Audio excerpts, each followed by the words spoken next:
think you're going to use. And we're live. Hot mic. Hot mic. Actually, I'll put us on a waiting.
Hello, everyone. We're just going to get started today. Thank you for joining us. I really, really, really, really wish we could all be here in person, but unfortunately, we're not able to be. So that makes me sad, but hopefully next year we can all make some friends from maybe this workshop that we do today. Last year, I made a friend, and that friend's name is James. And James is joining us here today to help us basically show off a year's worth of research into Wi-Fi hacking with microcontrollers. So James, thank you for jumping in and doing this presentation today. No problem. Thanks for having me. Yeah, so James, C3 was your first conference, and that's where we met. Can you, for anybody who might be I guess, virtually attending C3 for the first time, explain what C3 is and why it's kind of worth going to when times are permitting. A bunch of weird people get together, drink some club mate. You get to meet some other weird people, see what all the weird people have done for the past year. Scooters. It's a lot of fun. Art. Scooters too. And strange people, very strange people. Vacuum tubes. People send messages to each other in like giant vacuum tubes, like strung like across the roof. If you're a hackerspace, or even if you're just a group of hackers, you can get your own table and kind of show off all the projects you've done. Yeah, it was very different from DEF CON, which I'm used to, and is much more structured, because DEF CON is all about like, you know, centered around interests, where if you're into Wi-Fi hacking or a specific kind of hacking, you can kind of go over to that village and find everything to do with Wi-Fi hacking, but you have to like work within that framework. At C3, it's more about, you know, groups that have gotten together to create really interesting and cool projects. And the group we were with made a really awesome badge that I got to kind of participate in the launch of, where it was interactive and like everybody got to kind of get a badge and play with it and be part of a community. So I really like C3. Oh yeah, the Bill badge. Thank you. Yes. So the Bill badge uses like an infrared transmitter to be able to change other badges to the same color that the badge is currently at. So people thought it was a game where you ran around and tried to make everyone's badges be their team's color. But in fact, there was a secret game embedded inside it where if you went around and changed your badge into every color, then it would unlock a special rainbow mode, and it would like make this disco effect, and you could make other badges glitch out and go crazy too. So it was a really cool, really interesting way of getting to know tons of people at the conference. So I got to do my first talk there, which I organized, wrote the slides for in the middle of the night, and then got maybe 3 hours of sleep before doing. But a lot of people attended, and it was super cool, and I really, really enjoyed it. So I'm really happy to be back, and I'm excited to get to talk to some of you. So please, if you're in the chat, speak up, ask questions, introduce yourself, say hello. We do this because we really like meeting new people, and the C3 conference is a great way to do that. So yeah, hopefully you guys will find this useful. And if you want to dive deeper into this, we've done a ton of research this year, so we're going to throw a lot of information out there. And we do have a Udemy class that we produced that goes into extensive detail. It has labs and basically is like a lot more content than we can go through in the time slot that we have today. So if you want to check that out, you can go to hack.gay, and all of the Udemy classes that we've done are there. We also did a really cool one on creating a like a bad USB device with a DigiSpark. We're kind of been focusing on just how to hack with the lowest cost possible device. And that kind of leads us nicely into our topic today.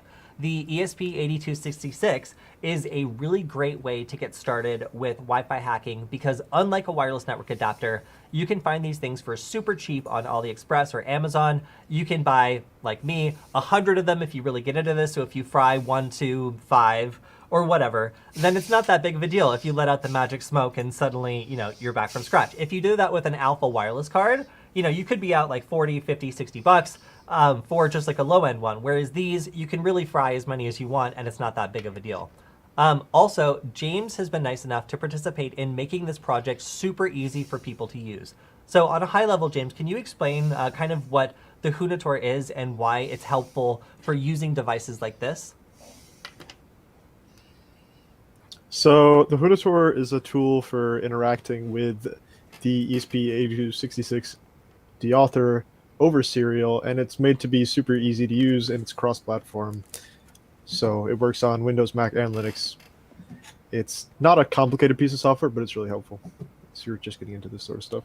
Right. So before, kind of the barrier to entry with this is how do you get this little microcontroller to plug into any computer or any device and actually, have it work? It used to be a really complicated process where people would have to use a serial monitor, and it was always a different serial monitor depending on what computer you were using. So if you were using a Mac OS computer versus a Windows computer, it was a totally different process.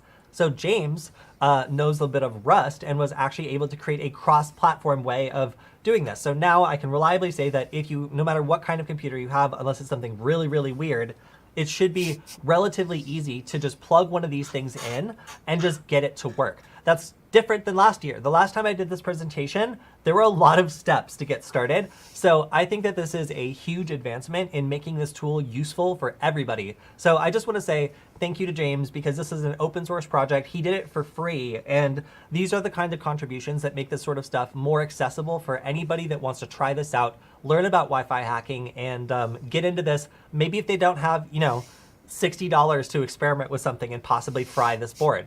So yeah, I think that we're going to go through some stuff today that would only be possible for most people if it's as simple as possible to get started and very, very reliable. And I think that James has managed to do that with the Hunator. So I'm going to go over and, actually, before I do that, I want to show off one more thing. So this crazy setup is a culmination of about a year's worth of research into getting the ESP8266 microcontroller to hack effectively. And I know this is kind of dark, but this is a directional Wi-Fi antenna that allows me to do something I've been demanding that Spacehoon incorporate for a long time, which is fox hunting. So what I can actually do is I can determine the source of a signal by just standing here and going around like this and identifying exactly where a device is. This could be a network, like a rogue access point, or it could be someone's cell phone if I really want to be able to track them that way. So this is a really cool advancement because just the cheap little ESP8266 module in a D1 Mini or something, you technically can use this, but you need to walk around and kind of like do fox hunting by looking at where the signal strength is going up or down. Over the last year, I convinced Stefan to develop a signal hunting or RSSI feature that allows us to lock onto a single device and be able to see whether the signal is getting stronger or weaker. So for a regular module, that means I can walk around and try to identify when I'm getting hot or cold. But for a directional antenna, if I can attach one to the ESP8266, I can just sit in place, sweep this back and forth, and find out where a signal is. Now, there's a lot of applications for this. Let's say that I am far away from a source of a Wi-Fi signal, and I want to identify the best place to put a directional antenna so I can boost my signal. Maybe I'm borrowing Wi-Fi from the neighbors, not that that would ever happen. But if you were, then this might be a way to identify the best place to get that signal. There's also a lot of applications when it comes to somebody maybe borrowing your Wi-Fi. If you want to figure out which neighbor has hopped onto your Wi-Fi network, you can basically figure out exactly who that is by walking around and figuring out from which wall the device is connecting to your Wi-Fi network. So kind of a cat and mouse game here when it comes to all the things you can do with this setup, but this is all made possible to a couple people. One of them is in the chat, and that's Brix. So Brix is responsible for helping develop the Andromeda deauthor board, which we are going to be demonstrating today. So also a shout out to him for making some really awesome hardware that makes it possible to do some stuff that just wasn't really possible to reliably do on this before. Now, there was an advanced deauthor, or a deauthor D1 Mini Pro, I think is what it was called, that has the ability to plug an antenna into it, but you also have to solder a 0 ohm resistor in order to get it to work. So I found that to be a very burdensome process and really, really not very fun to do. So I did that a couple times, and I either blew the little tiny ohm resistor off with like the heat gun, or I got it stuck to the soldering iron, and then I wasn't able to get it off. So it was really difficult to do, and I think that for a small price, you can support the team that's done this research and pick up one of these Andromeda deauthor boards that allows you to actually do the directional antenna stuff, as well as put on really whatever kind of like high gain antenna you want. And I've seen some people do some pretty crazy stuff to stick a directional antenna on like a Node MCU or a D1 Mini, this is like a very sane and easy way to do that if you're interested in Wi-Fi security research. So if you're interested in that stuff, you can go to, if you're in the EU, spacehooten.store, or if you're in the United States, you can go to hack.gay and pick one up. So I'm going to go ahead and go to the presentation, and we'll get started with that. Cool. So this is an update to the presentation that I did and the workshop that I did last year. And in this case, I have to assume that I can't sell you D1 Minis. So last year, I was just giving out D1 Minis to anybody that came to the presentation, and people were like, I think it was like giving me like €5 or stuff like per D1 Mini. This year, I can't do that, but if you want to support the team, as I said, you can always go and pick one up. But I've adapted this a little bit to more kind of explore and demonstrate to you what's possible with this hardware and why it's so interesting and cool, and why, if you're interested in Wi-Fi hacking, this is probably the best way to get started with it, especially if you don't have access to a Linux computer, or if you want to be able to do this in a cross-platform way. And just a quick example, I have a macOS computer. It is not good for Wi-Fi hacking. I can't do packet injection stuff. It's very annoying to try to do anything hacking related. But by plugging this in, I can capture handshakes with the internal card of this computer. So I can do things like traditional Wi-Fi password cracking very, very easily by just adding this. I don't need to use a virtual machine. I don't need to use like a wireless network adapter. And it's really cool to be able to do that. All right, so again, for anybody just joining us, I was also kind of trying to stall a little bit so more people could join the chat. And it looks like people have. So welcome everyone who's going to be in the workshop today. Welcome to our virtual class at Remote C3. I guess it would have been like 37C3, right? Yep. But sadly, it's just the first Remote C3.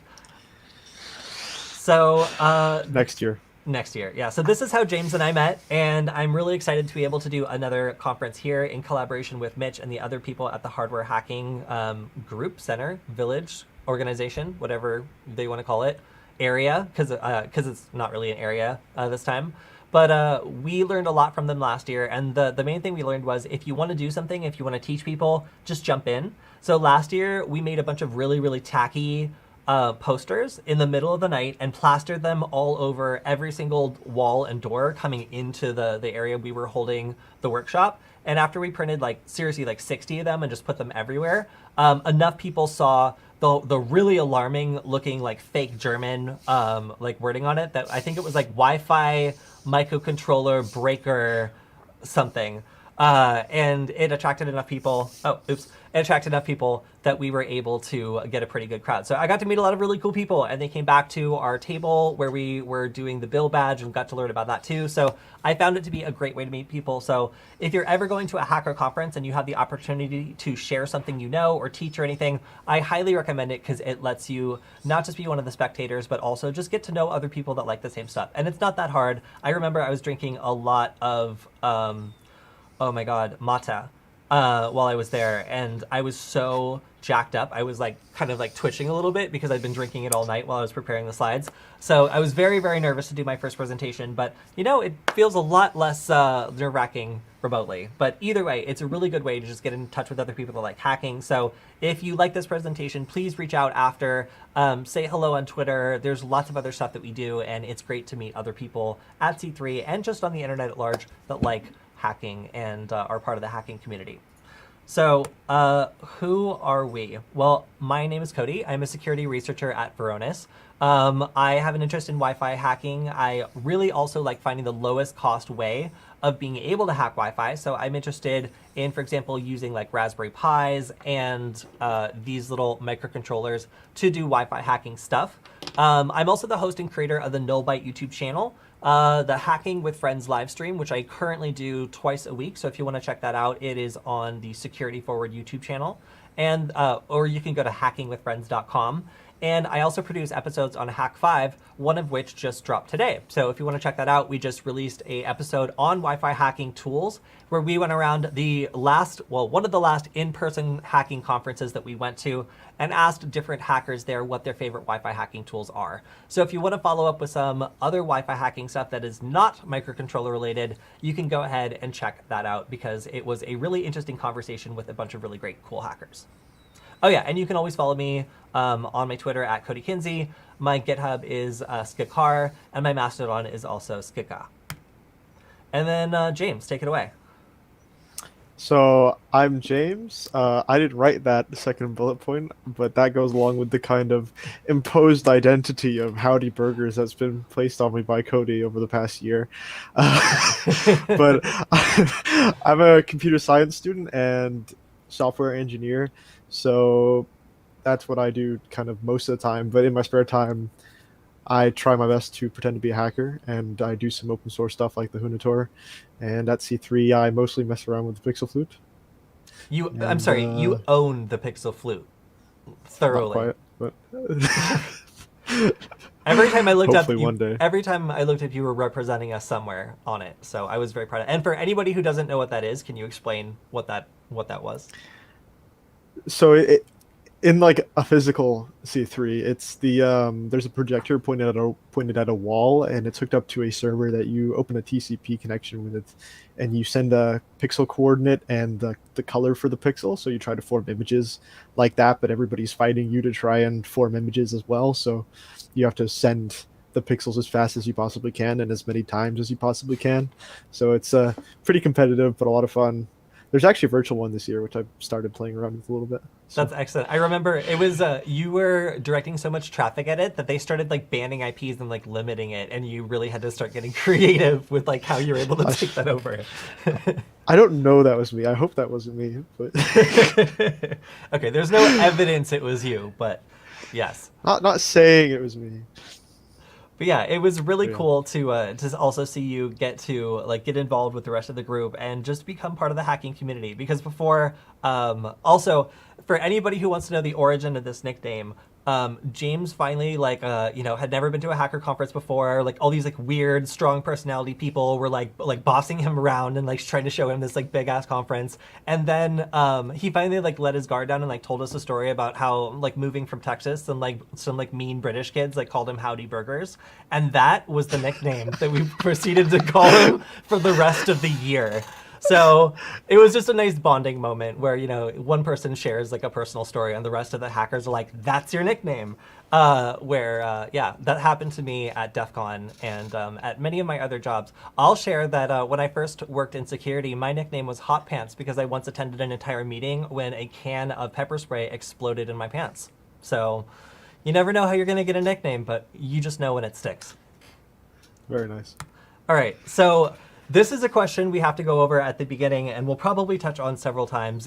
Is this legal and can I get in trouble? So we almost didn't get to do this conference or this workshop at the last conference because somebody at a previous conference had covered deauthing and basically not done this warning enough or not made it serious enough.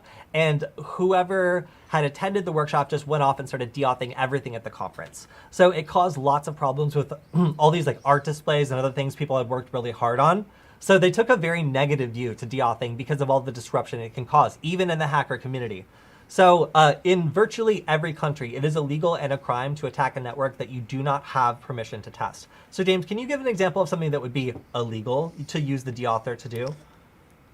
Going to school, kicking all devices off the school network. That would do it. Thing. That would do it.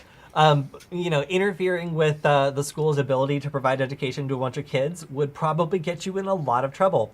Kicking devices randomly off of networks and then accidentally kicking a medical device or a monitor or something else that never ever should be disconnected could also be something that you could do that would get you in trouble. And we have to point out that you never know what a network is connected to. There are so many stories that I cannot share with you that involve finding a network that is vulnerable when I'm working with a client or somebody else, and then getting into that network and finding out it's connected to something absolutely critical and just being horrified that it's been left open or exposed or is using like an old type of encryption. So, you never know what's going to be connected to a traffic light or like some other like thing that like absolutely cannot be messed up. So you really need to be careful when you're learning these techniques because just joining random networks or brute forcing random networks or attacking random networks is not always legal. You need to be doing this against appropriate targets. And one of our goals for the next year is going to be developing as many safe targets to hack against as possible. We already have a couple examples of this on my GitHub, but there are lots of different ways you can set up a network that is perfectly legal and safe to hack. And one of them is just to use your phone to create a hotspot. Otherwise, you can use your own Wi-Fi network, but if you are going to be kicking other people in your home or in your office off of the network, then you really need to let them know and get permission to do that. Otherwise, you can get in trouble. So we need to be very clear about all that. And if you go ahead and do all this stuff anyway, you go against all these warnings, you could get in a lot of trouble, up to being arrested if you attack the wrong thing, because this attack is very, very easy to spot. It's very loud, and based on just the signal hunting techniques that I demonstrated of having this directional antenna and moving it around, it would not be difficult for somebody to find out who is responsible for these attacks. So just with all that in mind, these are not stealthy attacks, and they're illegal to do against a network or a device that you don't have permission to. James, anything else to add? You pretty much hit the nail on the head. It's the reason a lot of people ask, just to preempt this, a lot of people ask, why is there no deauth all button? This is sort of why, mostly. It's so that you don't fall into this sort of trap. It's partially implemented by design, but you absolutely, you'd struggle to accidentally deauth a network that you weren't trying to. So Exactly. there aren't a lot of excuses for you. Yeah, so this tool was designed to basically be very precise and make it possible to do this legally and safely. So unlike some other tools that might allow you to just attack everything at range, this will not allow you to do that. You need to specify the target or targets manually, and that's something that is done to protect you legally from just going after something and attacking something by accident that might be sensitive or protected. So this is very meta. It's a YouTube video within a YouTube video. Oh my gosh, wait, am I playing K-pop? No, I muted it, good. Okay, so this is a quick demonstration of what it looks like to use the new Hunator interface in order to access the new V3 deauthor. So one big difference is this is all command line stuff. It's quite small, I know, but we're gonna see it in person. I just wanna give you guys a quick impression of what this actually looks like so that you can see what this looks like when you're scanning. So here, this is what it looks like to just plug in the tool, run Hunator, do a scan, and start identifying devices and networks around you. It's dead simple, and the key difference between the version that I presented last time and this version is that there is no web interface. Now, James, can you explain why we got rid of the web interface and why, having a single Wi-Fi, it's not on here, having a single Wi-Fi radio makes it difficult to have a web interface? So if you have a web interface with this chip, and you only have one Wi-Fi chip, you have to constantly switch between sending packets and kind of hosting the web server. You can't do both at the same time. So that adds a layer of complexity and inefficiency. So if you're just using the serial interface, everything can be a lot more seamless. Exactly. Yeah. So basically, we tried to make this really, really easy for people to use. And Stefan built this with a web interface so anybody can connect with any device and use the interface. But we also really limited what we can do with this chip, because if it's constantly having to serve up a web interface, it can't do some really cool stuff like Wi-Fi phishing. So, Wi-Fi phishing is a way that you can get the password by tricking someone into thinking that their router is like restarting or that they need to enter their Wi-Fi password. And we can't host a malicious access point while simultaneously hosting a web interface. There's only one, Wi-Fi radio. So we had to eliminate the Wi-Fi interface, but that gave us the ability with the Hunator, of course, to use a cross-platform command line interface to do a lot more powerful stuff. So with this, we can do defeating MAC address randomization. We can figure out, even for devices that are trying to switch around their MAC address to hide and prevent tracking, we can figure out what their real MAC address is, and we can also figure out which networks they've joined in the past. We can fox hunt devices, so we can find the location of devices that are near us. We can capture stations with evil access points. So we can kick a device off of a safe network and force it to join an evil network. We can track and identify targets. So we can basically watch for devices and see when they come into range and when they leave the range to tell when someone's home or when someone's not home. We've also, as I mentioned, developed the cross-platform way of interacting with this device. James also was nice enough to give us the ability to load scripts. So that means that we can actually load a script of pre-programmed things we want to do into the Hunator, and that will allow us to play back commands or run like a very long command without needing to actually type it all out. So for anybody that's looking to get into the advanced side of this, I think it's super, super cool that we can, share different commands and just run them as a text file. So all this, of course, is done on an ESP8266, and all of this is open source. So if you want to hack around on this, you maybe know some stuff about microcontrollers, about C++, about Arduino, then this is a project that you can take off on, fork, do stuff with, because lots of people can have contributed to it and made it better. So all this is possible due to our good friend Stefan, who unfortunately is not able to be here today because he was bitten by a snake. But fortunately, it was not a venomous snake. It was just a small, regular snake. So thankfully, he's fine. He just, is very shook up by the snake bite. So Stefan is fine. But this is a project that was made by his interest in getting the ESP8266 to do some tricks that it normally could not do. Now, before, the maker of this chip tried to make it so that you couldn't program in certain bad behavior, but due to Stefan's obsession with trying to get this to do stuff it wasn't supposed to do, he found out that an old version of the SDK allowed you to manually write whatever packets you want. So by using this older SDK, he was able to go back and manually write deauth packets, which is kind of crazy, and then send them and get around this restriction from the manufacturer. So originally, if you just wanted to do this, it was not possible because the newest version of this does not allow you to even write custom packets. It's very locked in terms of what you can send. But Stefan was able to find out how to send any unencrypted packet, which means beacon frames, which advertise a network as being there. This means that we can create deauthentication frames, which will kick a device off the network, and disassociation frames that have a very similar property. All this means is we have complete control over the wireless radio here, and our only restriction is we can't send encrypted packets. And that means we can't do things like Wi-Fi ARP spoofing or some of the other really sexy, cool attacks I wish we could do, but we're restricted from doing because of the restrictions the manufacturer put in place. We just haven't found a good way to be able to encrypt packets for a Wi-Fi network and then send them on a network to do things like ARP spoofing, which is very sad. But again, it's pretty remarkable that Stefan was even able to find this old SDK and reverse engineer it enough to be able to do this. So what's new since last year? Well, we have the powerful new command line interface. We have, of course, the Hunator.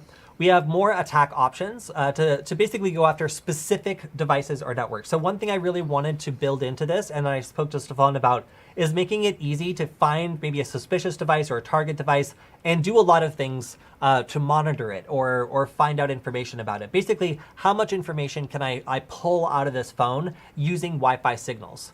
So we also wanted to add some scripting. So that allows people who are interested in this to share scripts and find things that might exploit certain properties of Wi-Fi, or in my case, just lists of Wi-Fi networks that are very common in a certain area that you can pop up in order to find out if a device nearby has ever joined one of those networks before.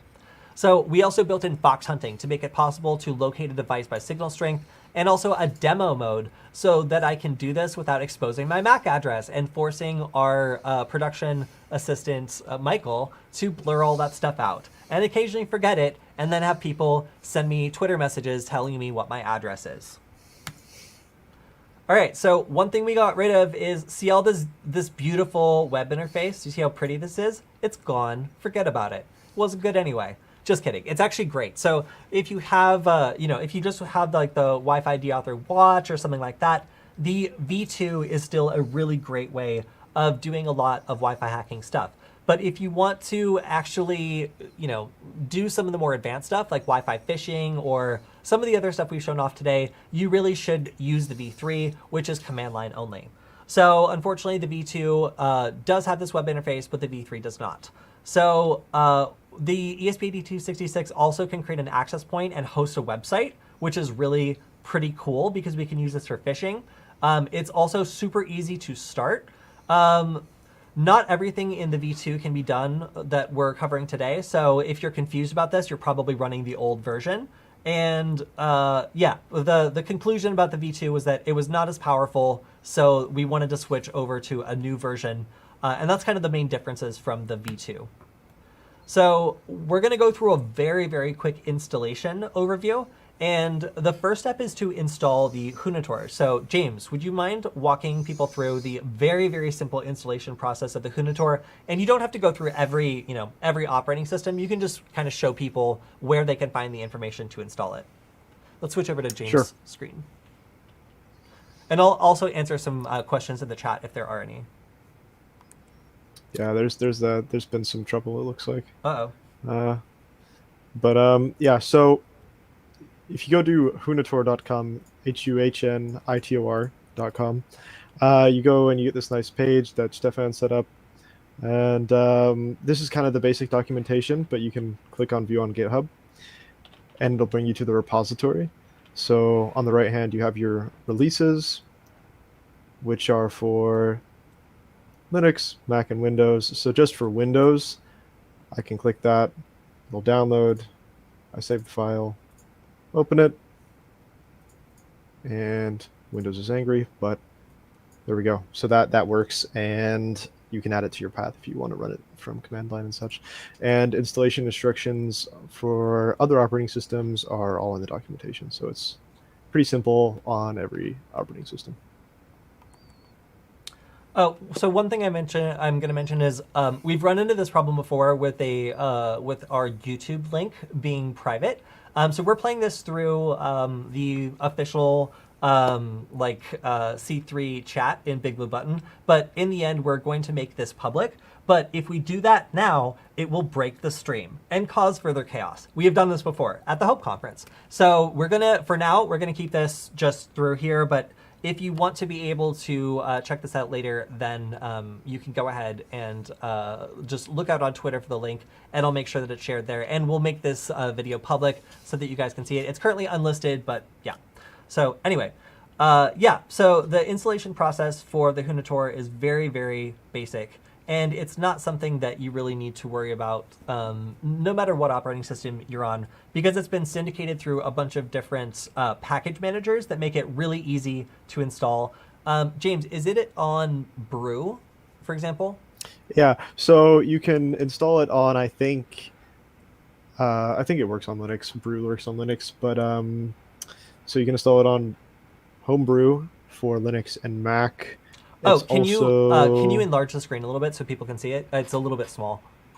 Yeah, sure. Yeah, cool. Is that better? Much better. So Perfect. it's also on Snap for most Linux distributions, and if you're on Arch, it's on the Arch user repository.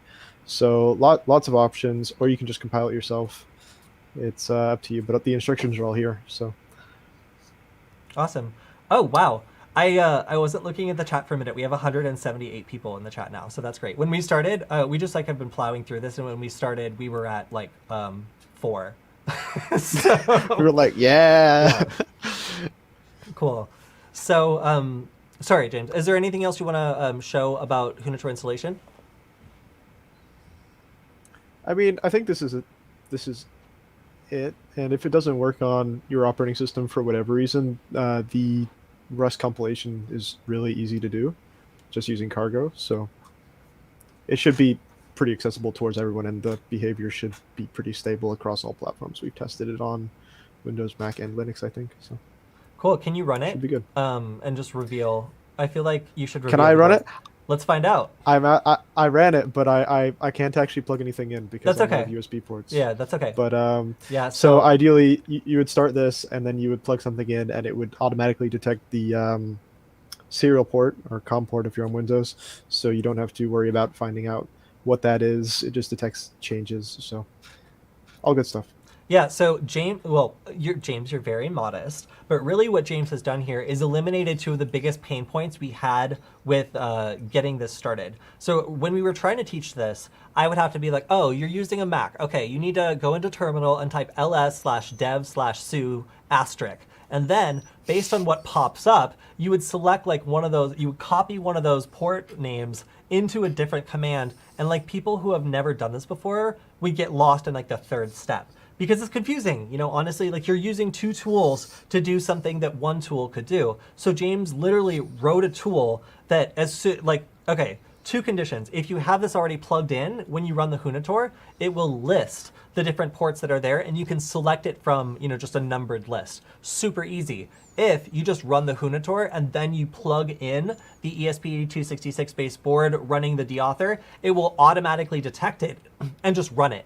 So you don't even need to know the port name. He's eliminated like the entire need to use this other annoying tool. We had to get people to like basically run to find what serial port this was connected to, and it ruined my day so many times because it wouldn't show up, and we weren't sure if the person like had done something wrong or if the board was dead or whatever. This is so easy now that I just have to stress that like since last year, the Hunator is the biggest, most important change to this project because before, like aside from the web interface, which was a very good universal way of interacting with this, there was no good command line interface way to work with the ESP8266 chip.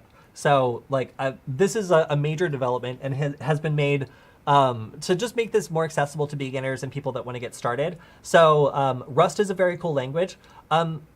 James, why Rust?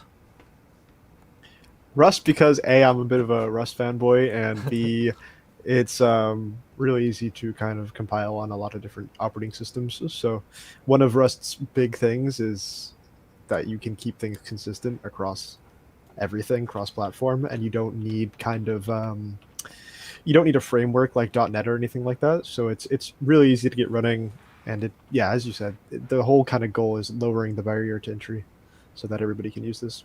Cool. So once, I think that's everything we can show on your screen, so we can go ahead and switch back to mine. But yeah, it's as simple as that to install this tool that will make it very, very easy to do these more advanced attacks. And if you know your way around Wireshark, for example, this is so cool. Like basically you can use this as like a pre-programmed wireless network adapter sort of that has all these attacks built into it, and just plug it into your computer and start like telling it to, all right, create a bunch of beacons saying that you're this network and you have this type of security. And then all of a sudden in Wireshark, you can watch other devices trying to connect to this ESP8266. Although Stefan has also added the ability to even do that on this as well. So it's pretty crazy what this has learned to do over the course of the last year. If you want to flash this yourself, so there's two ways for you guys to go about doing this. One way is if you want to support the team that did this, you can always pick up one of the boards. You can either get a D1 Mini that's pre-flash with the V3 of the dauthor, and also you get some cool hacker stickers as well.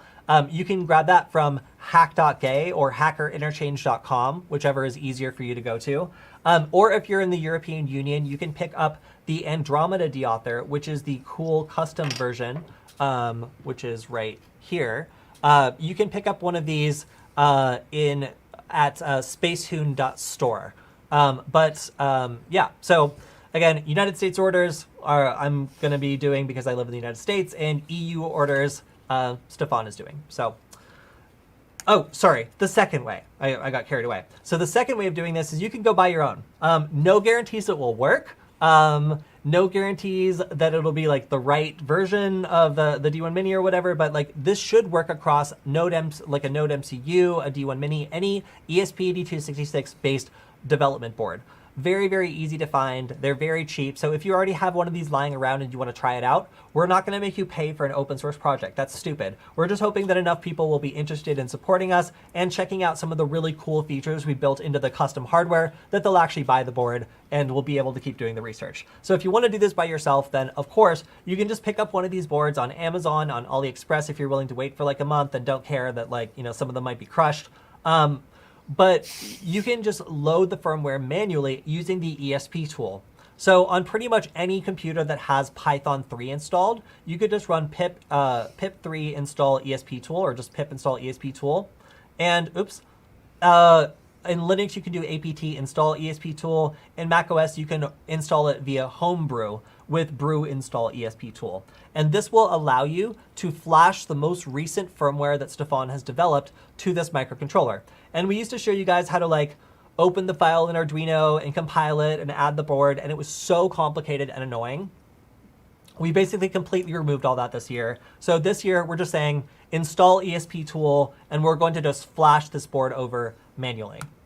So if you want to get the latest version of the ESP8266 deauthor, you can click on this link here or go to github.com/spacetoonshack/nightly-deauthor. And this is accessible through the normal GitHub link as well. And here there's a list of bin files. That is the latest version, experimental version of the deauthor. And there's the V3 and the V2.5.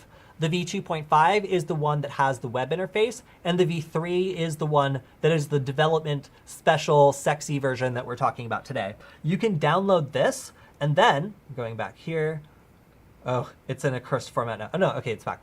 And then we can just flash this over using the instructions on the GitHub. But basically, we just do esptool.py-b, which stands for baud rate 115200.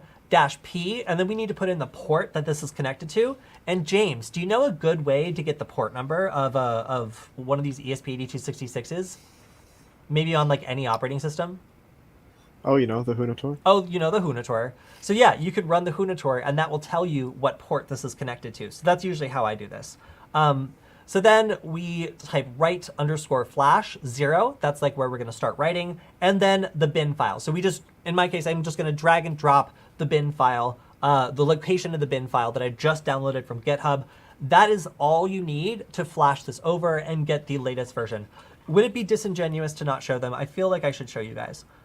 So let me go over to the terminal, and we're doing stuff live now. Hooray! So that means that all sorts of stuff can and will go wrong, and you know, what are you going to do?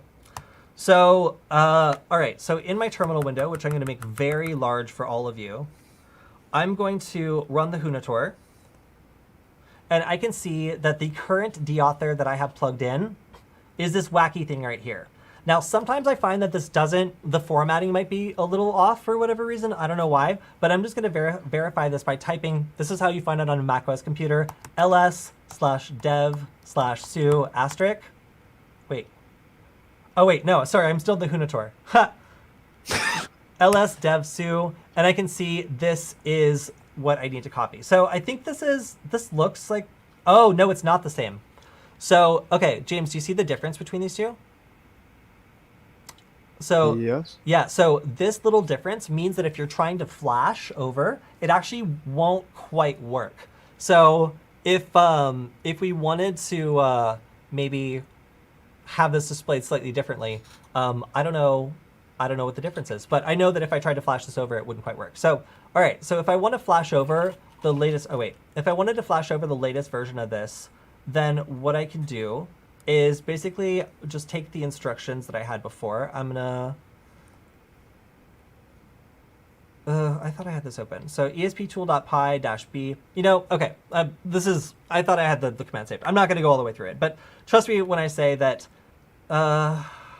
yeah, I'm not gonna go all the way through it, sorry. There's just too many things that could go wrong at a live demonstration. But esp.tool.py, the baud rate, the port, write flash, and then the file, and that will get you where you need to go.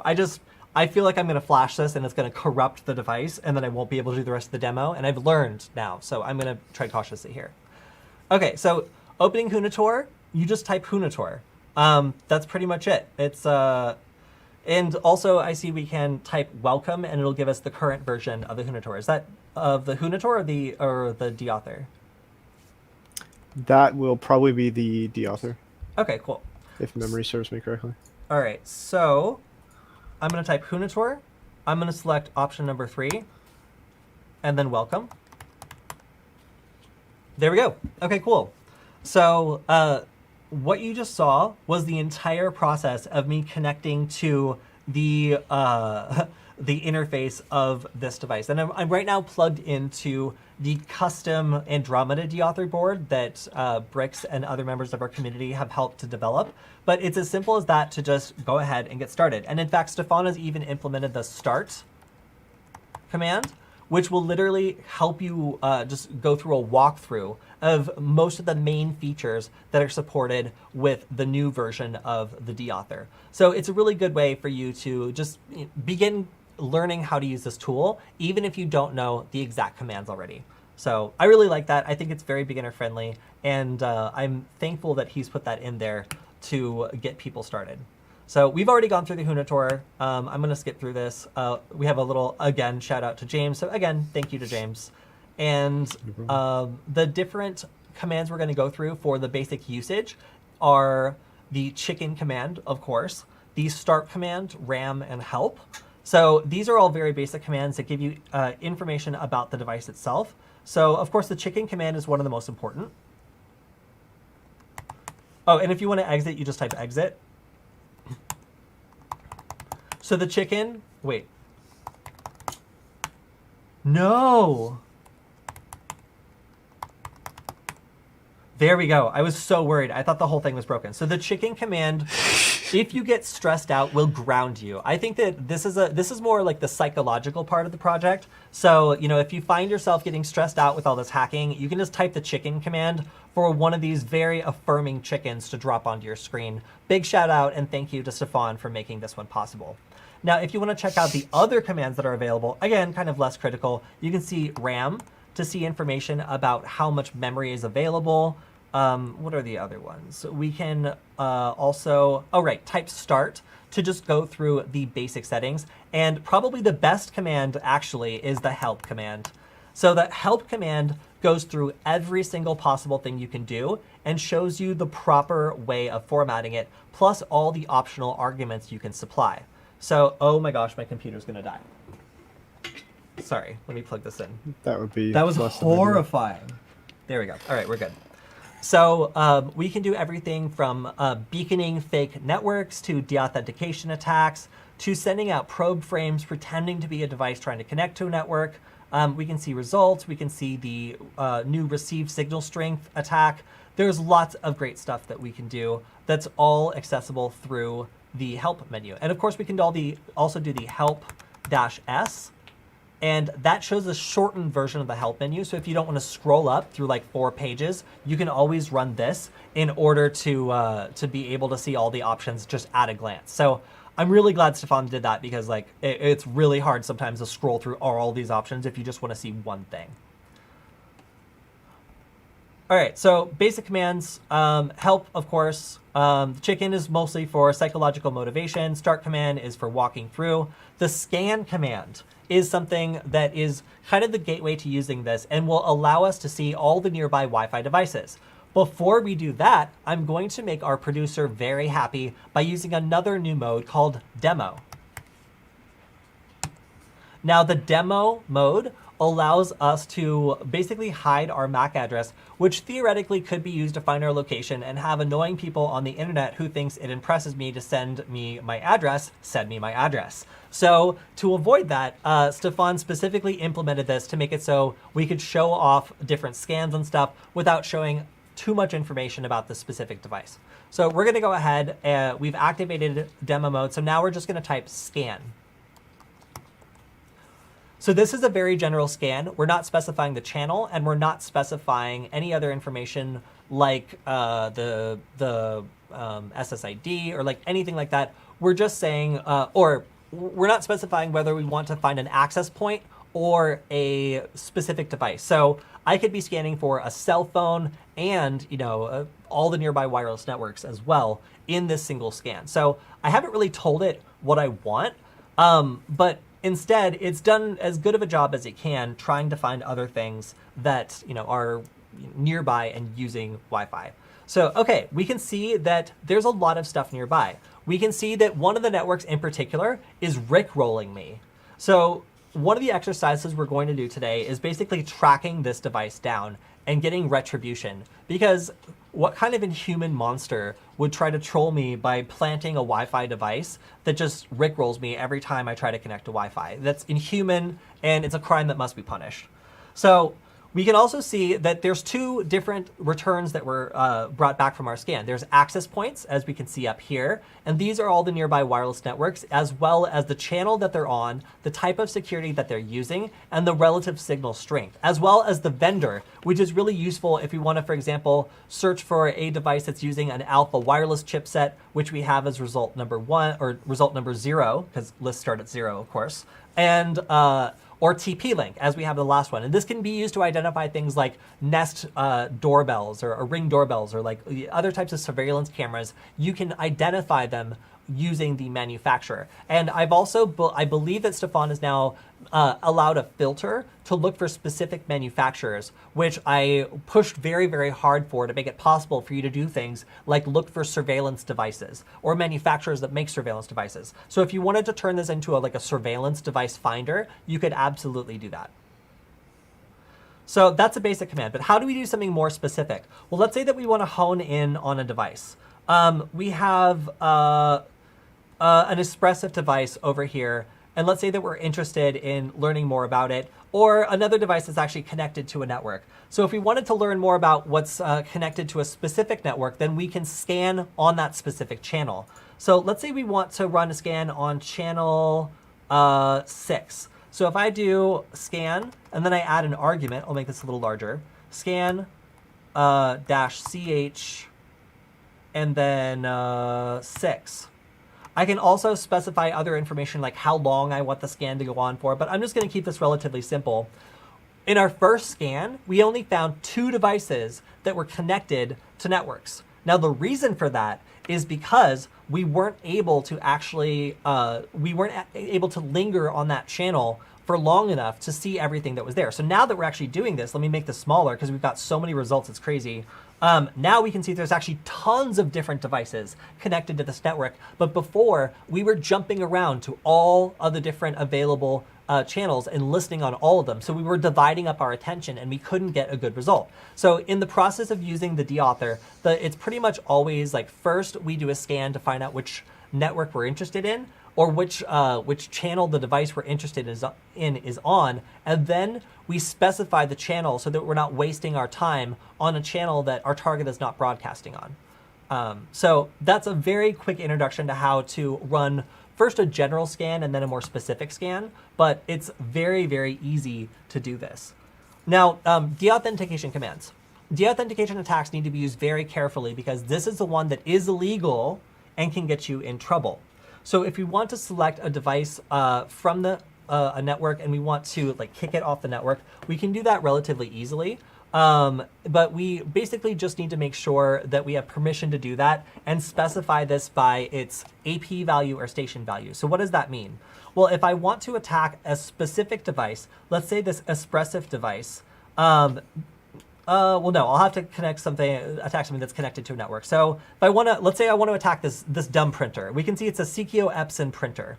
If I want to attack this printer, I can write deauth. Well, actually, first let's type help-s. So if I want to run a deauth command right here, I can see I need to give the access point value, the station value, and then some more information if I want to. In this case, I'm just going to do it and keep it very minimal. So I'm going to say deauth. Oh my god, it's the same color. Whatever. Deauth, and then st, and the station number is actually this number on the left side. So if I want to, if I want to see which station I want to attack, it's station number 1. You got to be careful because lists start at 0, and if you get this wrong, you'll be attacking the wrong device. I can also attack a list of devices. So if I want to supply like 3 different devices, I can do that too. So I'm going to select number 1. By the way, James, are you looking at the chat? Are you replying to people? Please do that. I am doing that. Okay, cool. Sweet. Thank you. And I'm ripping space on merge. Okay, cool. I love it. All right, so again, I'm just going to triple check. We're going to attack station number 1. So we can indicate which station we want to go after by just deauth-st1. And now, boom, nobody can use the printer. This is, of course, in retaliation against whoever is rickrolling me.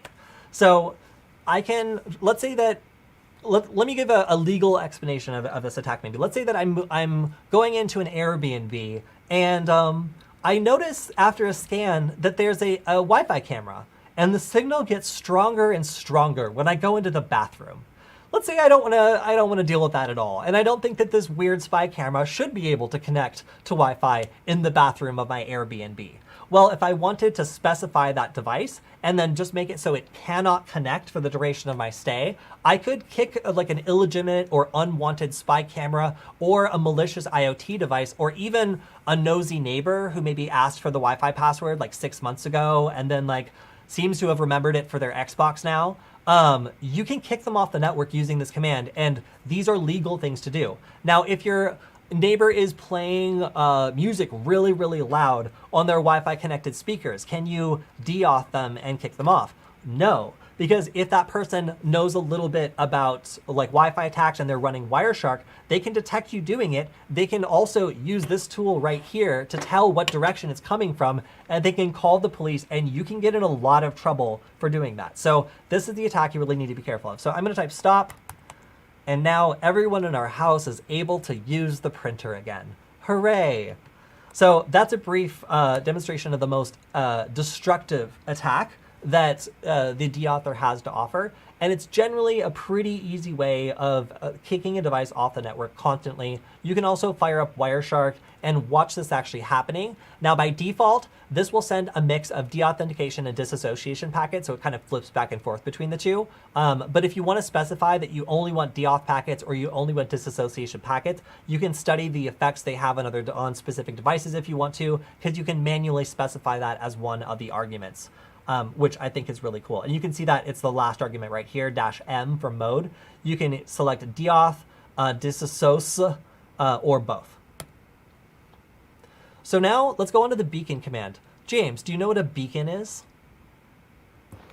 A beacon sends out Wi-Fi packets. Yeah, so a beacon, or beacon frames rather, is how your cell phone and your laptop can come up with a list of all the nearby Wi-Fi networks. So any Wi-Fi access point, like a router or your phone when it's like offering up a hotspot, will put out like 100, like a lot of different packets per minute, letting everybody around them know that, hey, this access point is here.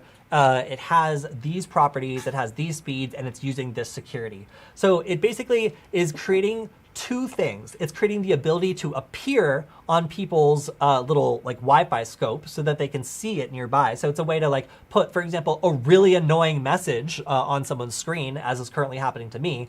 Or you can also influence other devices near you into thinking that there's a Wi-Fi network they've connected to before.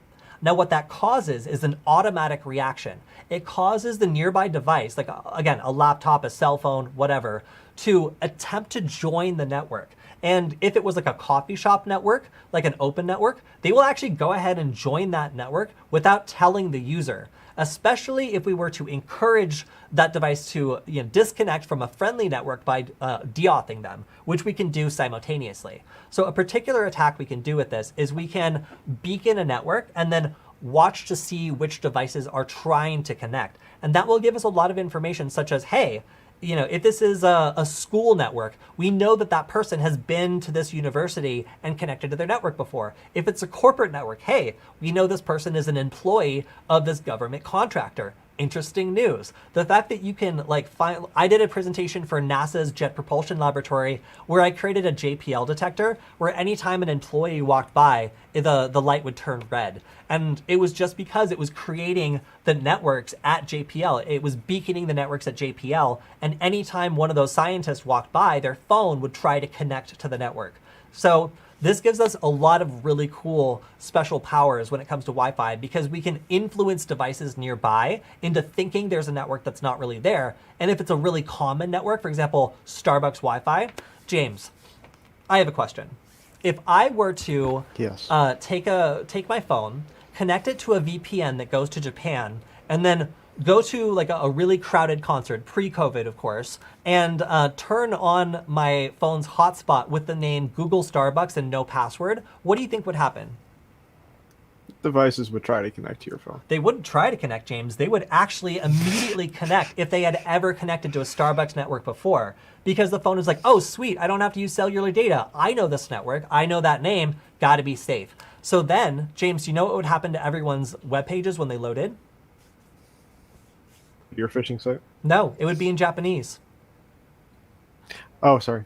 I missed that part of your scenario. If you want to test this, feel free to just connect to a VPN that goes to another country and then pop up an access point on your phone that is a really common access point in your area. And you'll find nearby devices will automatically join. And then the IP address will be in like Japan or something. So it'll make other people's websites just load in another language. Very funny, but just a small demonstration of how you can actually take over someone's device's internet connection just by beaconing the right name. Now, beaconing is different from creating an access point. Beaconing is saying, hey, I'm a network, I'm here, but not actually taking any of the steps that allow you to connect to the network. So while this device will, creating beacon frames will cause nearby devices to try to connect, they will not succeed unless we actually create an access point. So let's talk about that. So actually, I guess it comes later on. Okay, so we'll do that a little bit later on, but the new version of the dauthor actually has the ability to create access points as well, where devices can connect, and we can even serve them a phishing page. So, all right, so let's talk about the Karma attack.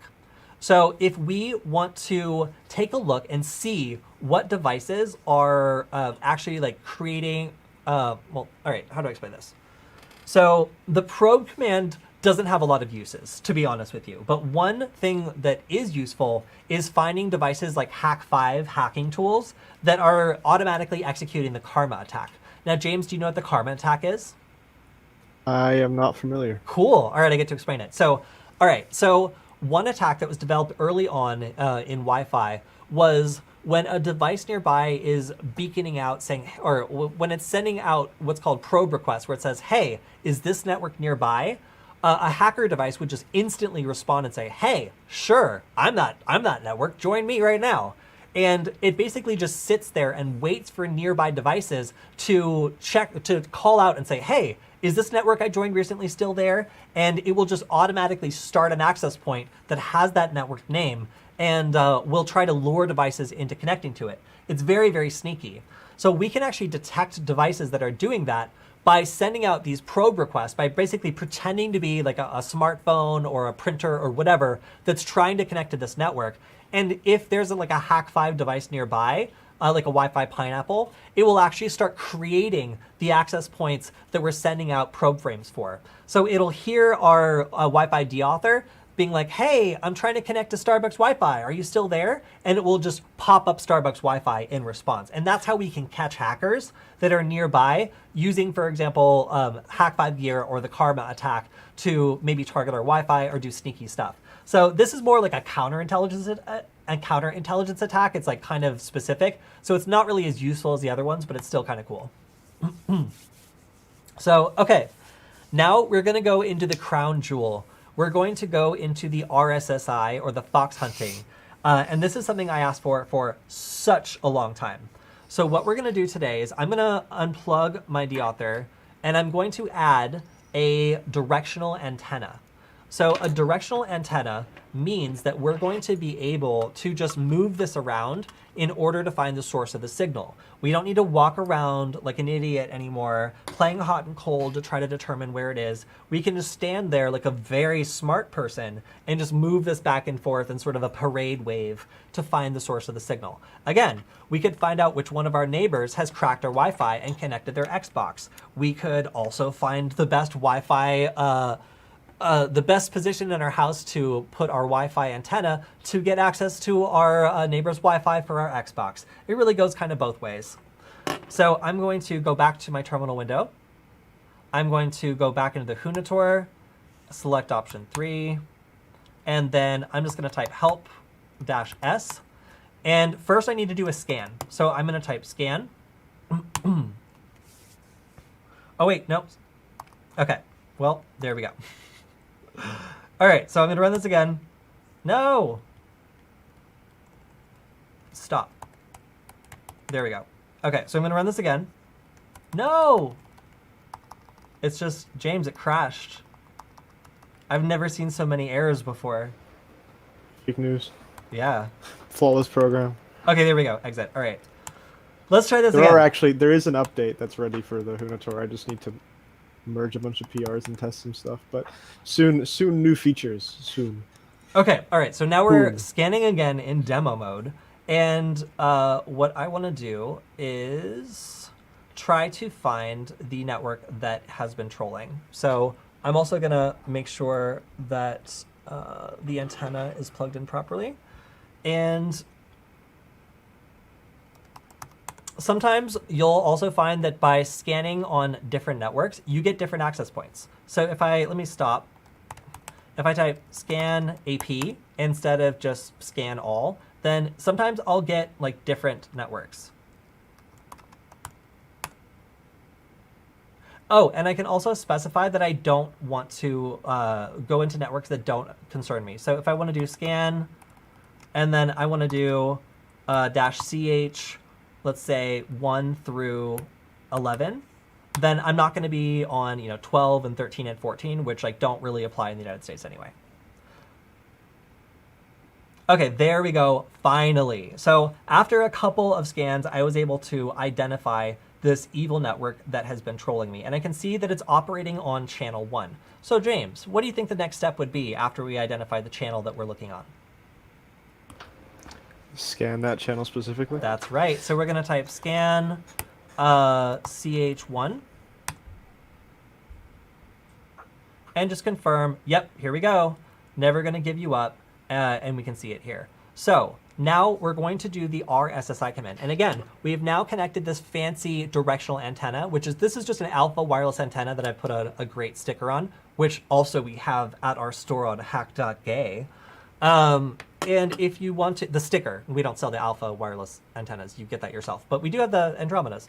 So, all right, we see never going to give you up right here. It's access point number 1. So remember, when we're specifying which one we want to go after, we can specify via access point, AP1. So I'm going to type help-s. We can see that the RSSI just wants the AP value, so we'll do RSSI-AP1.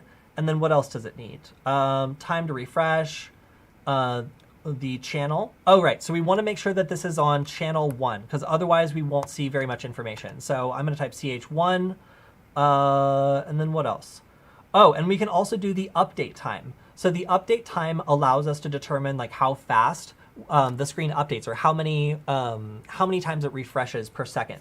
So, or how quickly it refreshes overall. So I'm going to do an update time of like 200 milliseconds, because hell yeah. So let's go ahead and run this and see if it works.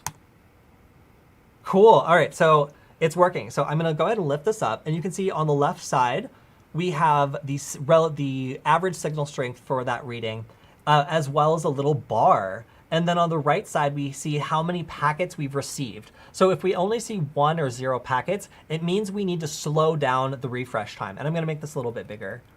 Oh, it means we need to slow down the refresh time. So let me go ahead and move this around, and we're going to try to determine where this evil network is coming from. Did I just crash it? No, I didn't. Okay, cool. So if I turn it this way, you can see the signal strength goes down. And the RSSI on the left side, it's important to think of this as like the percentage of loss. So like if the lower the signal, or like the lower the number, is actually better. So as I move this around, you can see the signal's increasing a little bit. And now it's maxed out. So at this point, when I'm pointing it right here, in this direction here, the signal's at 100%. Now, if I turn it a little bit further, it goes down again. So without having to get up and walk around, I've basically determined that this angle right here is exactly where the access point is. And in fact, it is right there. I can see it because I put it there. So we did another example of this where we had a rock in one box and then an access point with a battery in the other, and we had to determine like which one had the access point without touching them. And you can use this method to just go like, it's that one. It really is that simple. And again, if you're coming up on like a creepy camera that's not supposed to be there, or if you're coming up on something else that maybe somebody joined to your network that doesn't have permission to be joined, and you need to know who's been accessing my Wi-Fi this whole time, you can just sweep around and just like that be able to determine who is doing it. So I think that this is one of the best new features. And I personally think that it makes the Andromeda deauthor board super, super useful because of the ability to add that external antenna. So I love this. I really think it's cool. And even if you don't have the external antenna, you can still walk around or just put the D1 Mini on a really long cable and kind of go like that and play hot and cold to use this feature. So it still does work.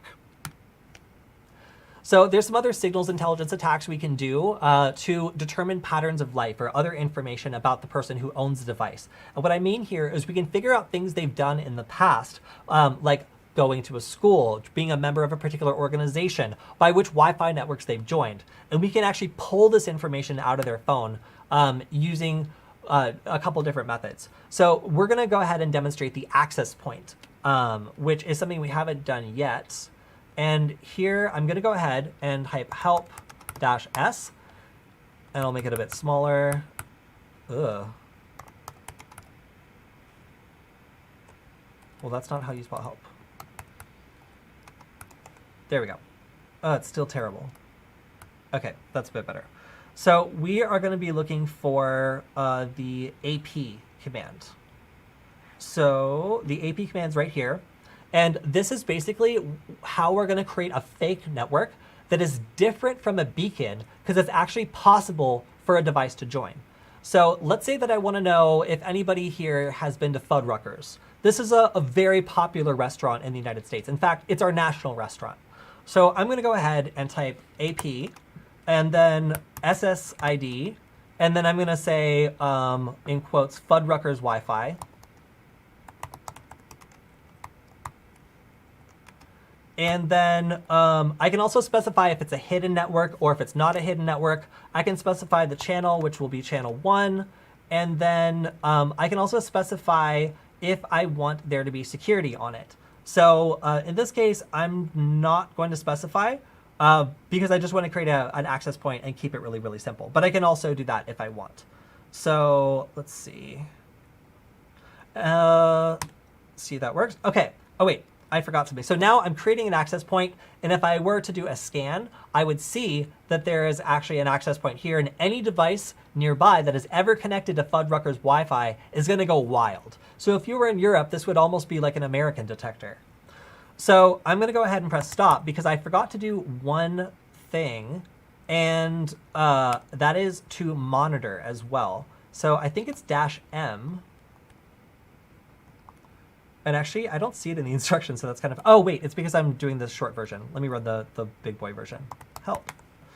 So under access point, we can see the SSID, the password, hidden network channel, SSID.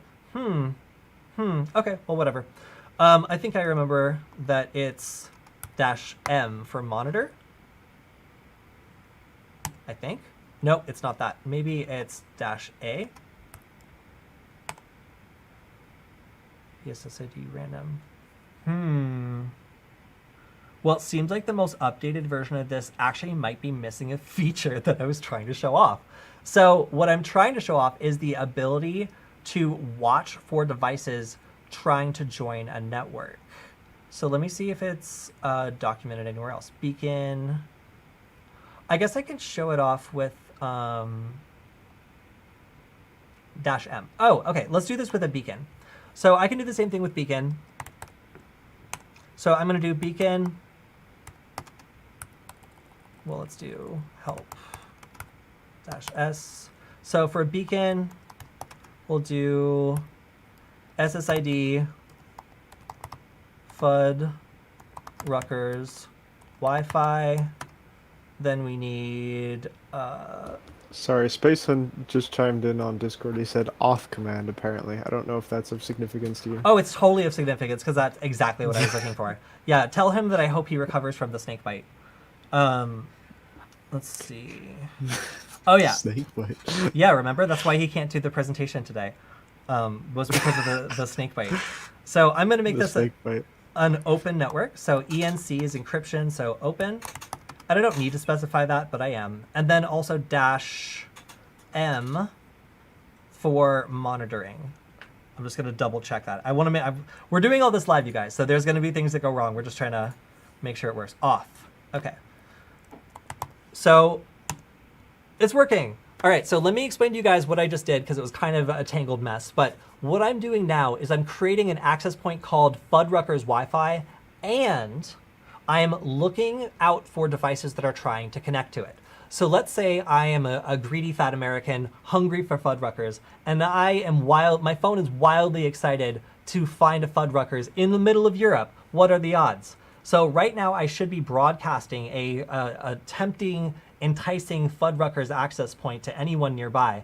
And if anybody is to join that network, then it should record that and show me information about the device, which is a pretty good way of being able to monitor devices nearby that have all joined the same thing. And again, this is live, so it might take me a little bit to actually see it on my phone.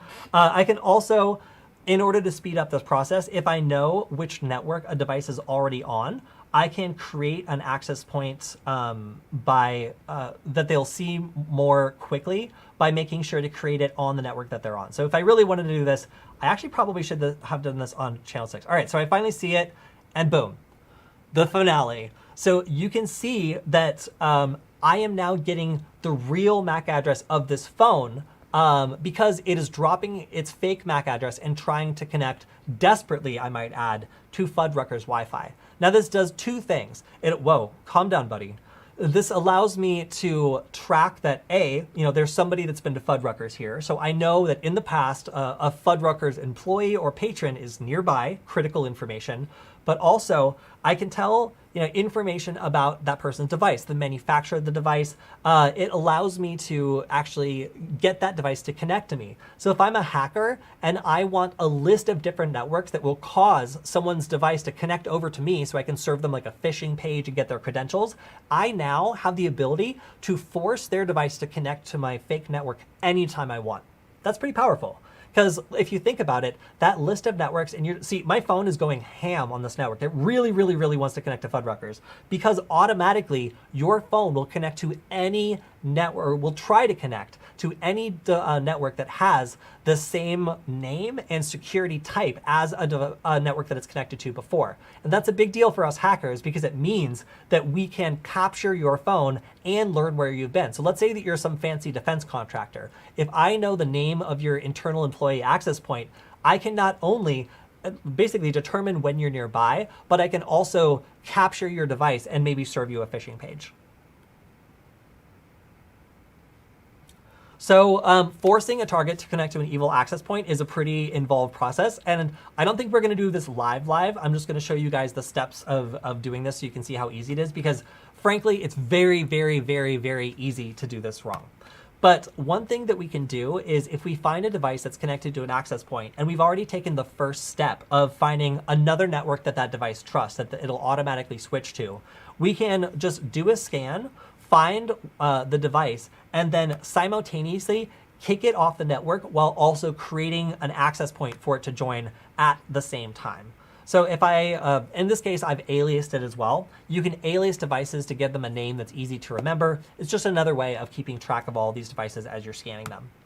So I call this hurting a device, but this command up at the top right here, deauth station MacBook, semicolon, AP-S testnet, -P password 123. This is creating an access point called testnet with a password of 123, and it's also simultaneously kicking the MacBook Pro off of the network it's currently connected to. So the result that we would see here is at the bottom, we would see when the MacBook Pro is given an IP address, and the MacBook Pro would then be redirected to a phishing page of our choosing. So this is very, very sneaky, because imagine like one scenario is like a printer that's like been connected to different networks in the past. If you could figure out which network the printer had been connected to and then force it to connect to you, you could like go through like the printing logs, you could try to install malware, you could try to dig the credentials for the Wi-Fi network out of it. Like there's all sorts of stuff you can do by like attacking IoT devices or cell phones or laptops using this technique by first extracting network names their device already trusts and then connecting to, or rather forcing them to connect to an evil version of that network while kicking them off of the legitimate version. So you can see in our result, we got switched over to a network called testnet, which was our malicious access point. And of course, this also has the added benefit of unmasking the real MAC address of the device so we can track it more easily. Although in newer versions of some Android phones and on Windows computers, they will pick a per network MAC address. And while that will always be the same for that specific Wi-Fi network name, it will change, the device will give a different MAC address for different Wi-Fi networks it joins. So that's a little nuance on how that works. So let's talk about extracting a list of networks the target has joined before. And I feel like a bunch of people are going to get in trouble for going to strip clubs or something when they shouldn't have. So if you've joined networks that you that are connected to places you shouldn't have gone to, take this part in our presentation to go through and delete them. Because if you're going to get in trouble for attending Hooters when you should have been doing work, then this might be how you get caught. So we wanted to go through and add the ability to do scripting. So I was like, James, make it so that you can script. And he was just like, it can't be done. And then I was like, okay, cool. And then like 2 days later, he was just like, all right, it's done. So that is pretty much how we got the ability to do scripting. James, is that how you remember things? Yeah, pretty much. You're like, I need it in like 2 days, and I'm like, maybe. But yeah, it was. I mean, it's really like probably not a good implementation, and I haven't tested it in many months. But if it still works, sure, I won't complain. So this is basically the result of me requesting like, hey, I want to be able to load a big list of really common SSIDs for that's network names for the Southern California area, and basically read them from a text file on my computer. So what this does is it allows me to script whatever attack I want, save it in a text file, and then just type hoon read, and then, for example, ssids.txt, and that should just do it. So I'm actually a little, I think it might actually work, but I'm a little afraid to try. Let me see what happens. Sorry guys. Sorry for the mess. That's my stuff. All right, let me go to.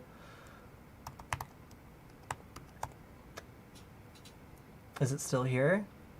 So if so, there hasn't been like an update released in a while, so in theory, famous last words, nothing should have changed really. Yeah. Okay, I still see it. So if I do hoon read, and then SSIDs, you can see this is just a list of all these like wireless network names. Oh, I hope that this is the right one. It might not be, but let's see. Whoa. Okay, yeah. So what this is doing is it's reading everything in. I actually didn't. This isn't the version that also includes the commands. So I would need to also like specify these were the access points I wanted to create. But it allows you to take something that is normally really annoying to do, like creating 50 fake networks all at the same time. I created a little Python tool that allows me to take a list and turn it into, oh, is it beacons.txt? Sorry, I think I just remembered, like, did I make beacon.txt? Please make it beacon.txt. I just want to show it. That would be so cool. But no, I think I didn't. But anyway, I made this little Python tool to make it so that anybody who wants to, you can just make a, oh, it's here. Okay, so here you can see the commands are actually there. Beacon, and then all the different access points I want to create. So before I ruin this, I'm going to go back here, and then I'm going to do hoon read. Hope you guys like live demos, because that's what we're serving up. Figure it out eventually. All right, so after I took that big long list of just access point names, I can run it through my little Python tool, which turns it into this little text file. And then if I run it, oh, I'm so proud of myself, you guys. Look at this. So it is creating all of these access points right now. And it is monitoring as well to see if anybody's trying to connect to them, all at the same time. Are you guys not impressed by this? This is what we spent our entire year on. So basically, if I were to open up my cell phone, or like, let's go ahead. I'm just gonna open this scanner. I can just go ahead and like let this run for a minute, and I can see, oh, Whopper Wi-Fi. I can see Tender Greens. Well, I haven't seen one of those in a very long time. Phil's Coffee, The Roadaway Inn. So I can see that, like, in fact, there's a bunch of Wi-Fi networks that the JW Marriott, the Hollywood Guest Inn, like, this is basically bait. We are trying to trick devices into revealing that they've connected to one of these before. And let's see, you can see my phone recognizes the Camden whatever Wi-Fi network. I can also, if I select like the Days Inn, you can see that it rats me out immediately and tells me, hey, there's a device nearby, this is its MAC address, and it recognizes both the Camden whatever and the Days Inn. So, you know, if I'm trying to build a background about someone, I guess some examples I could do would be, okay, this person with this MAC address has an AT&T cell phone, because I can see they're trying to connect automatically to AT&T Wi-Fi, which is built into a lot of different access points. I can see that they are a patron of Phil's Coffee, that they have recently been to the LA Times, but they don't work there. They were just a guest. And I can also see that at some point they have been to a Denny's. Now, like, if I wanted to be a fake psychic, I think that that's everything I need, right? Like, you know, I'd be like, I sense that you're unhappy with your AT&T service. So like, how do you know that? And it's just like, well, I get a vision of you at Phil's Coffee. Have you been to Phil's Coffee? Maybe sometime in between going to Denny's or checking in at the LA Times, and they're just like, how do you know what you know? Like, this is a way you can basically like pretend to know a lot about someone, but of course it could also be abused. We could use this just as well to detect JPL employees, SpaceX employees, or government contractors. James. Just picturing you going up to people and being like, I sense that you have at some point gone to a Denny's.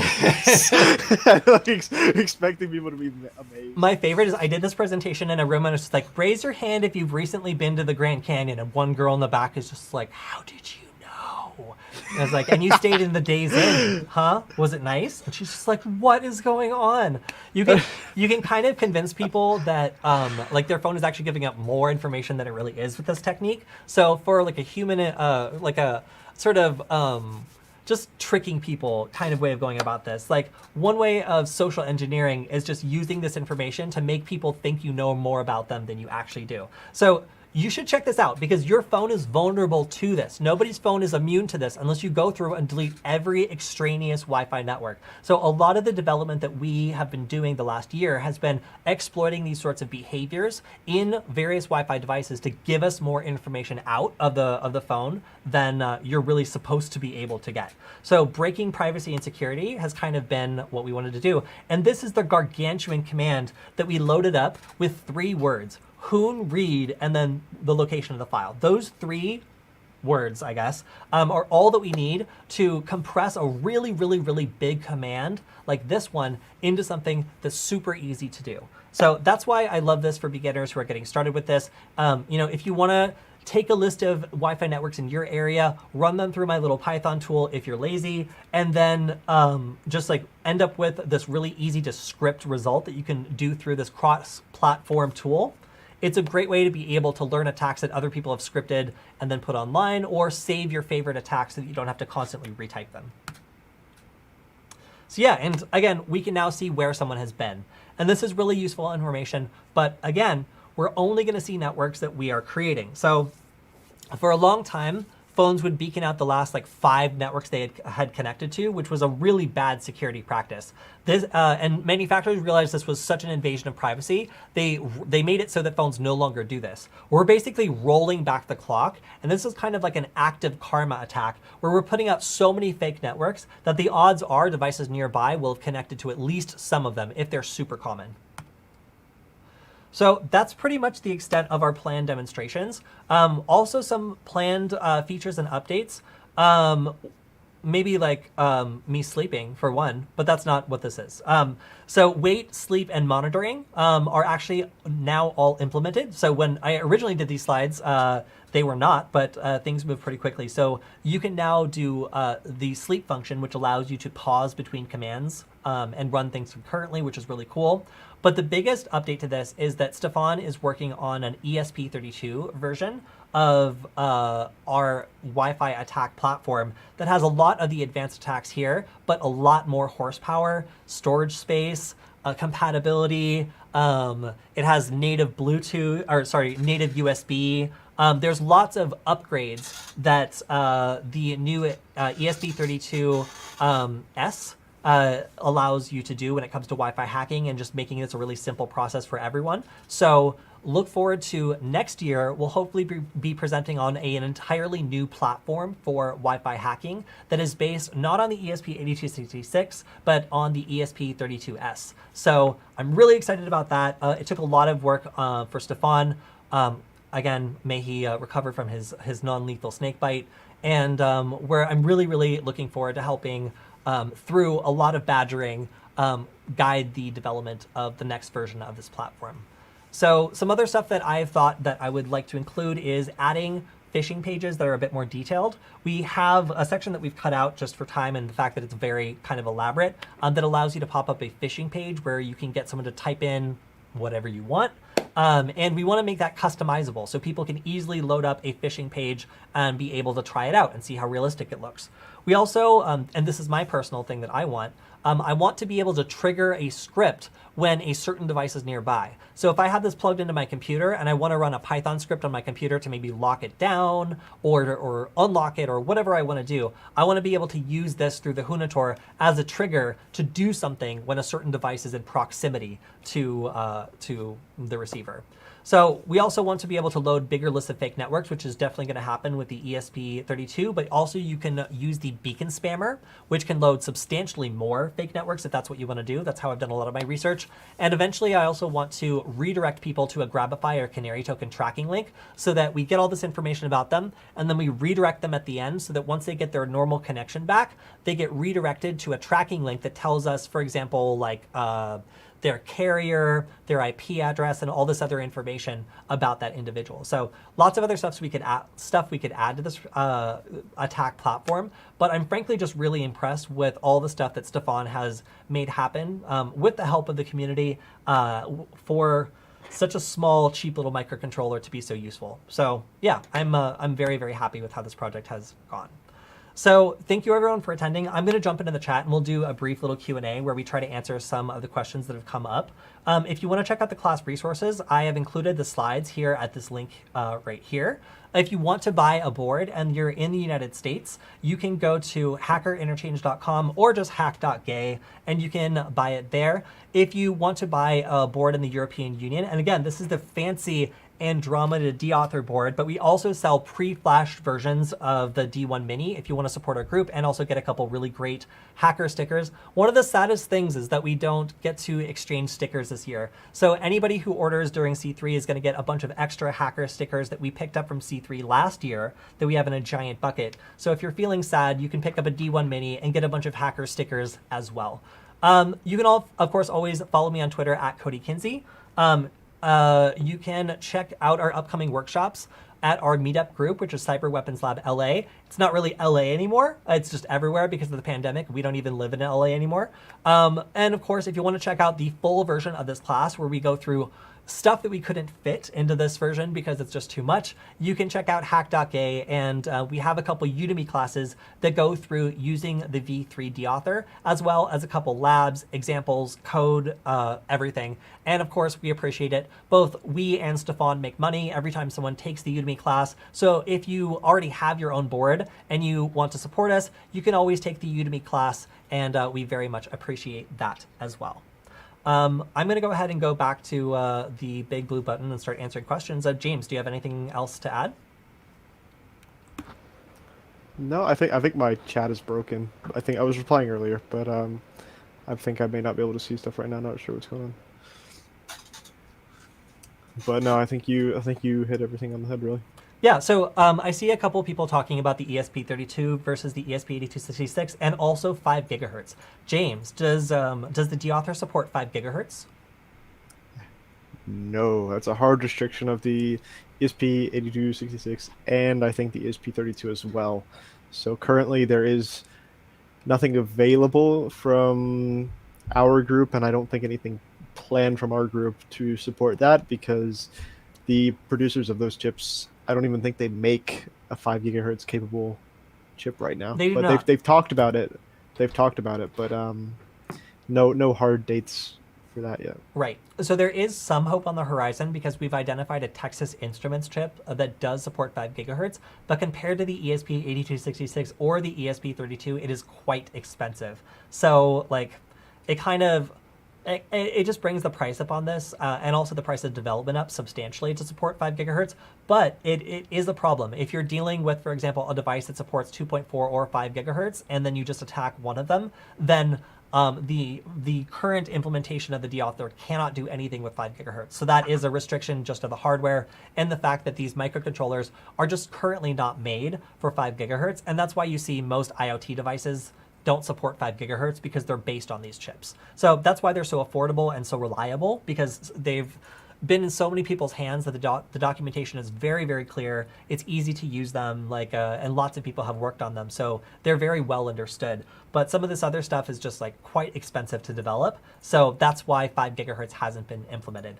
Now, as for the ESP32, there's basically the same situation where the SDK is restricted from being able to send out certain types of packets, but, and I'm not at liberty to discuss too much more until we do an official announcement, there have been some advances in getting around this. So you guys can expect a new Wi-Fi hacking platform in 2021 that is going to be completely different and based on the ESP32S.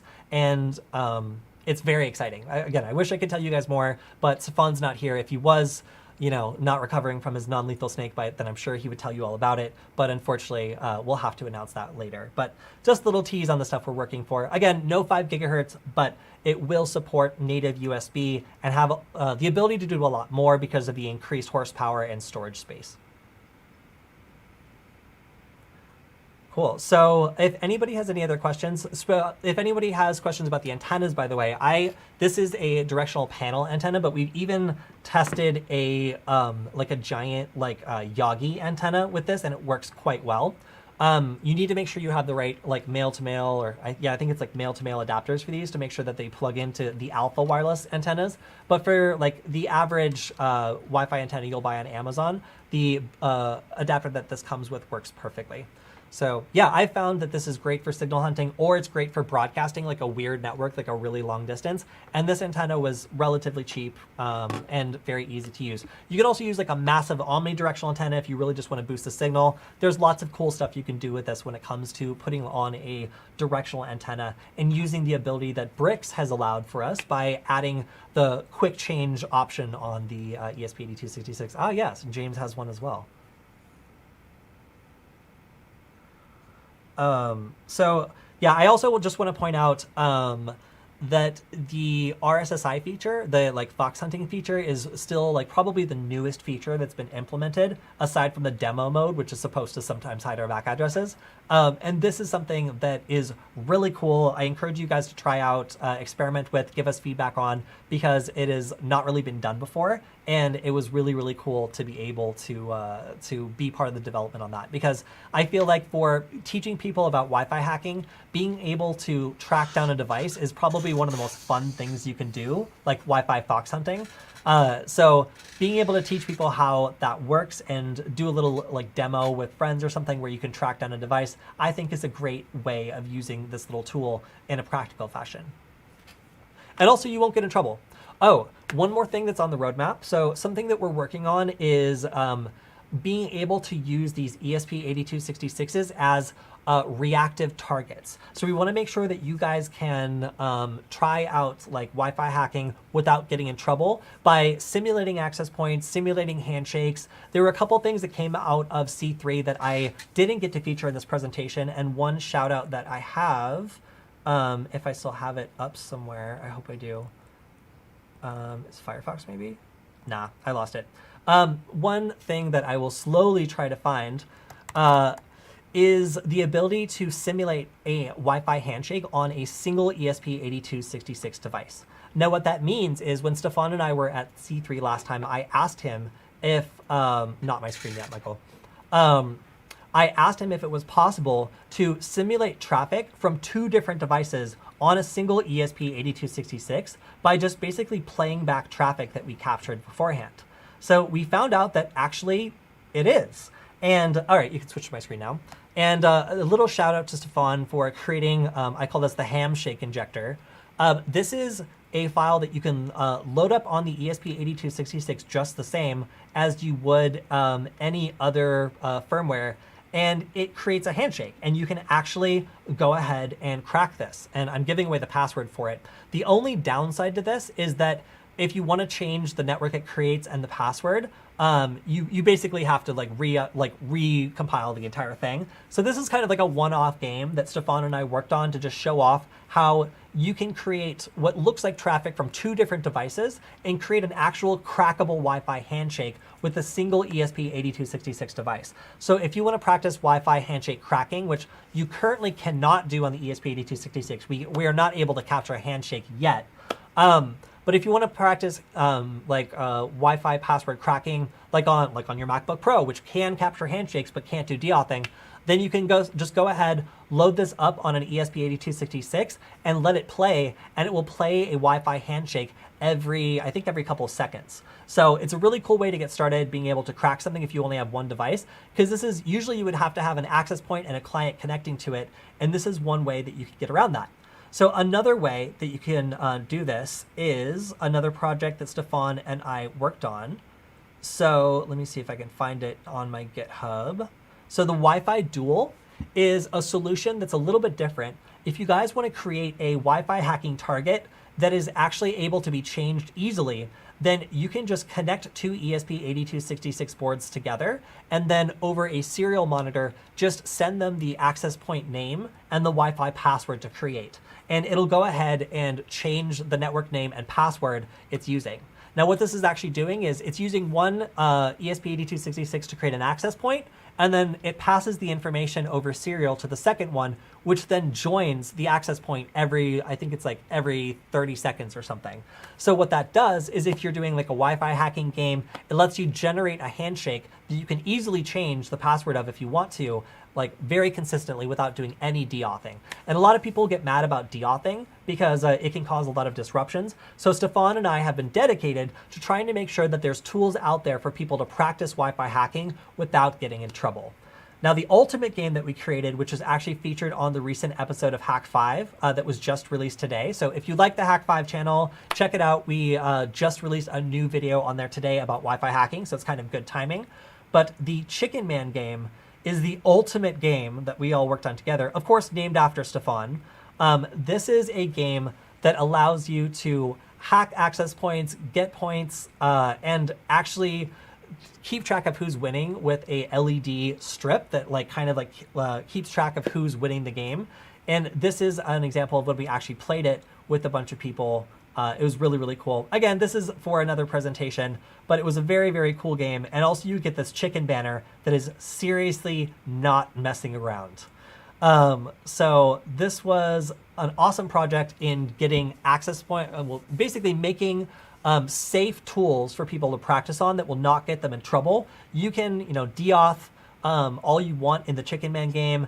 It is not gonna cause any problems, but also it's not necessary because all of this is set up to generate handshakes so that you're at a school. If you're doing this as in a hacker space, you're not potentially accidentally deauthing the wrong network and getting in trouble. Okay, that's it for my screen. So hopefully in 2021, you guys will also have some reactive hacking tools to play with so that when you hack something, you'll be able to see it light up when you hack it successfully and play games with other hackers and sharpen your hacking skills without getting arrested or accidentally disconnecting your neighbor's insulin pump. Cool. All right. Well, I think that is mostly it. Unless you guys have any more questions, I will refer you guys to the links that we mentioned before. I'll type them right now. Hack.gay. will go ahead and take you to other content that I've produced, including a full version of this class.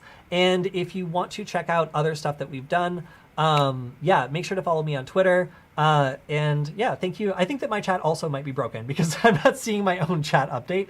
But either way, Yeah, that's the issue I had. yeah, we appreciate everyone being here today, watching with us, and otherwise giving us feedback. So, yeah, thank you to James for, at the last moment, jumping in and presenting his tool that he contributed to this project.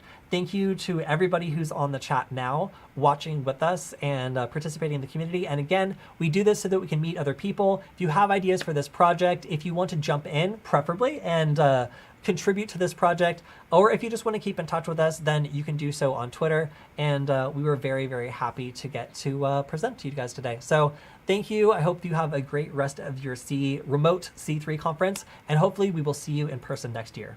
Bye. Right.